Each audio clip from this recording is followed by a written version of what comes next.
our learning spaces, with many open learning spaces, and our use of technology. I think we were one of the first schools in the world that were 100% digital, and we have been digital right from the beginning of our school. And in the last years, we have developed our international profile very much. Next slide, please. From May, I'm beginning to work in Bangalore in India, so I'll be present in India in the coming years, and I'll try to see if some of the ideas we have had about education is practical in India too. I think that would be very exciting for me. Next slide, please. When we talk about education and innovation in education, I think it's very important to be precise about what is the reason that we can't have education like it used to be. And we have heard about it before this morning, but I think uncertainty and accelerating change, the knowledge explosion, is very important factors that has a very big impact on how education must develop. The job market is very uncertain. We don't know the jobs of the future, so we don't really know what we are educating for. We have a global situation with global problems, sustainability problems, climate problems. We have an economy that is integrated, so every student is to be part of a globalized economy and be able to communicate with people from other cultures. And we have the fourth industrial revolution with biotechnology and digital revolution. And with all the populist movements all around the world, we have the question about what is citizenship in the modern world, globally and nationally. Next, please. So all these things mean that education really needs to change. And innovation in education has, as I see it, has 5 different aspects. We have to innovate the competences that we train in schools. We have to think about what is necessary for the modern world. We have to innovate the content. Do we teach the most important subjects, or do we miss some important subjects for the world that we live in? We have to innovate the pedagogy in a world where students can find out most things for themselves. Is the old-fashioned pedagogy really relevant anymore, or should we develop new forms?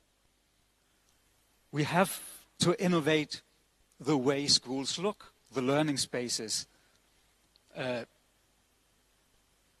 Because if we don't do that, we don't have the background for making all the other things. And the same with technology, the old-fashioned technology with the blackboard, the pen and the paper and the textbook must be changed in very many ways.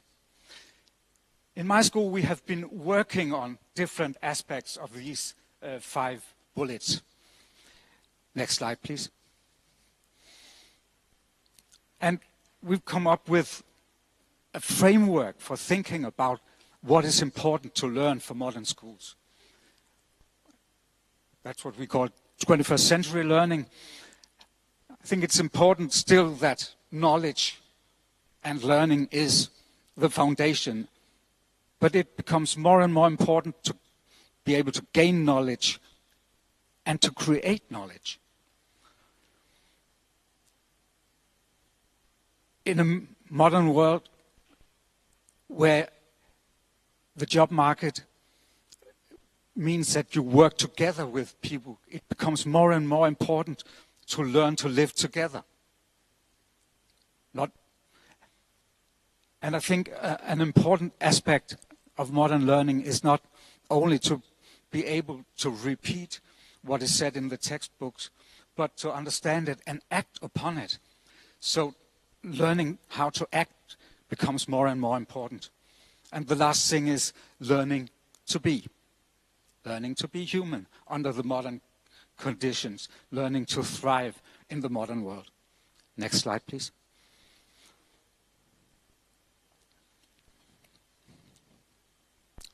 Next slide, please. And I can't go into depth with all that, but what we have tried to define is that what we really want to develop is young people that can be change makers in the modern world. On the basis of knowledge, we want young people to see what's important in their community to change and be able to do it together with the rest of the community. Next slide, please. So we have been inspired by the global network that we are members of called the Ashoka Changemaker Schools. And there we have defined what a changemaker is, and I don't want to go into depth with that. But we call it a modern citizenship. Next slide, please. This one, yeah. The content. We have been inspired by the global goals that has been decided by all the countries that are members of the UN. And it's not the only thing that we're going to learn, but we think that these 17 points defines some of the most important aspects of what is important to learn in the modern world. So that has been a very big inspiration for us in planning our teaching for the students and the projects that we are working with. A little movie clip about our school so you can see how it works, if it works. Mm-hmm.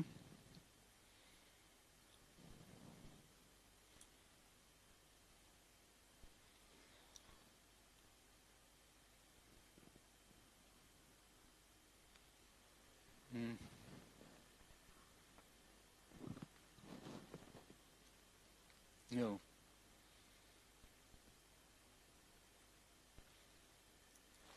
Is there a way to play the movie clip, do you think?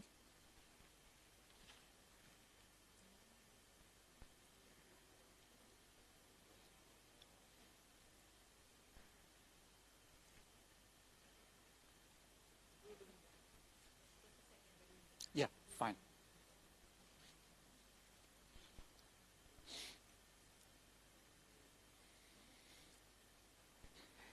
It's a very brief movie clip where you can see the interior of my school and how a normal lesson is presented.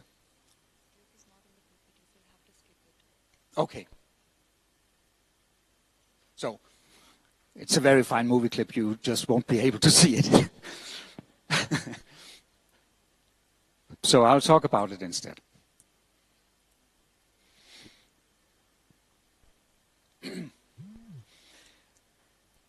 The school building of Orestad Gymnasium is a combination of open learning spaces, which are individual areas and group areas, and they are open, so everything in these areas can be heard and you can hear what is going on.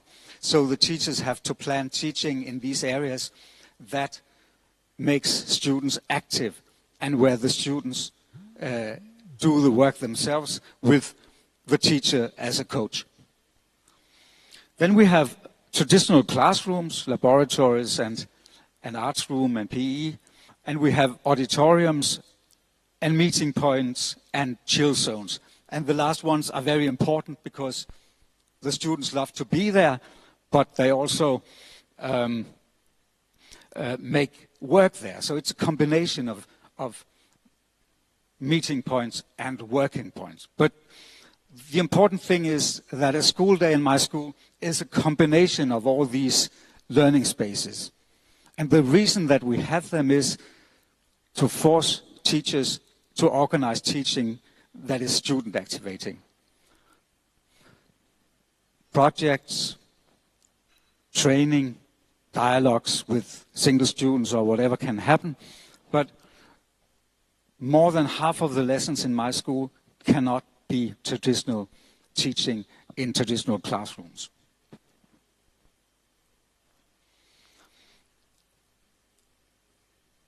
As I said, we are 100% digital, and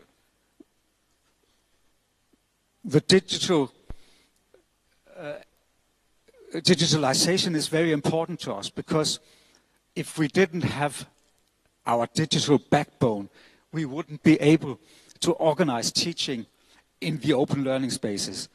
Because with the use of our digital technology, the teacher can organize teaching so the lessons will not be chaotic. And the students can work in groups or individually, and the teacher can function as a coach for them. But they know what to do because it's defined in our Google site. The other reasons for being digital is that digitalization makes it possible for us to make students creators of knowledge, not only consumers of knowledge. And they can be creators not only in the traditional way of writing and talking, but also using all the digital tools that is in an iPad or a laptop or whatever. So the digital backbone makes it possible for us to realize our vision of the student as a producer of knowledge.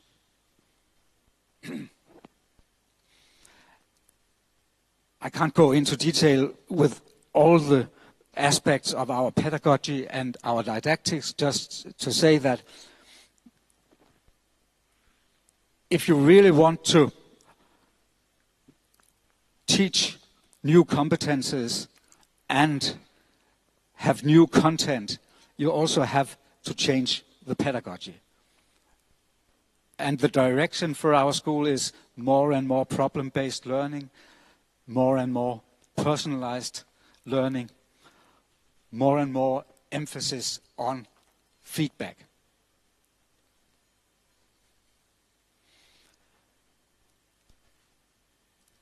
And what's more and more important to us is that the school building is not the only learning space.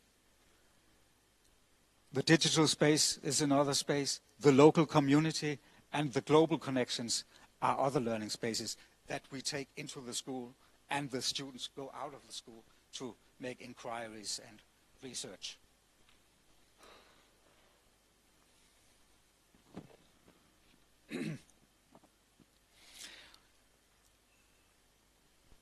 If you want to innovate a school, it's my experience that, of course, I'm important as a principal, but the most important actors are the teachers. So we are working with what we call professional learning communities. That's teachers in their subject groups or teachers around a class that work together to share and develop teaching materials and methods, to give each other feedback, to talk about quality standards and so. And the relationship between the professional learning communities and the leaders of the school is very crucial. Because if you want to innovate in all those 5 aspects that I was talking about, it's a very huge challenge. And it's not something that you can do as a principal by writing new strategy papers. So if you want it to become real, the teachers are more and more important. And for us, and I don't have a slide about that, the students becomes more and more important. Because if you really want to develop the competencies of each single student and make them comfortable with life in the modern world, you have to have the students as co-creators of the school, so that students, teachers, and the leadership creates a school together. And our Changemaker vision has become a very strong vision for our students. So we have developed more and more students' involvement in the development of the school. And I'm sure we'll go further in that direction. Thank you very much. Thank you so much, sir. Ladies and gentlemen, please welcome on the dais our next session speaker, Mr. Manchu Vishnu. Please give it up